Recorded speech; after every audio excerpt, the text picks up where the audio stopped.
लड़के के पास एक सुपर चश्मा था जिसे पहनते ही वो हर परीक्षा में पूरे अंक ला सकता था।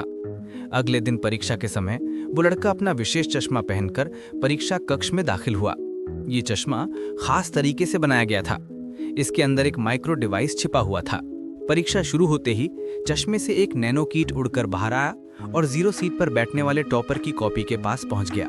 उसने स्वतः स्कैनर मोड चालू कर लिया और उत्तर चुराने लगा। अगले ही पल जो लड़का हमेशा क्लास में सबसे नीचे आता था, अचानक तेजी से लिखने लगा। लेकिन तभी लड़के के चेहरे पर एक शातिर मुस्कान फैल गई। चश्मे से 2 और नैनो कीट बाहर निकले और टॉपर के सामने मंडराकर उसे परेशान करने लगे।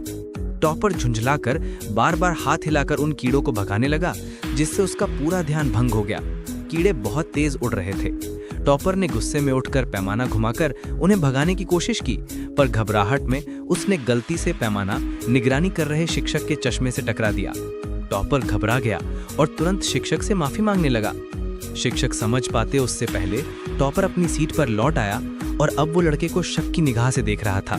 लेकिन चश्मे में छिपा कैमरा टॉपर की कॉपी को उसकी नजरों के जरिए रिकॉर्ड कर रहा था और उत्तर सीधे लड़के की शीट पर लिखवा रहा था।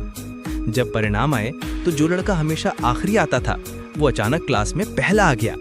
उसने खुशी खुशी अपनी मार्कशीट स्टार सर को दिखाई, लेकिन सर खुश होने के बजाय गंभीर हो गए, क्योंकि वो लड़का सालों से पीछे रहता था और अचानक पहला आना सर को शकी लगा।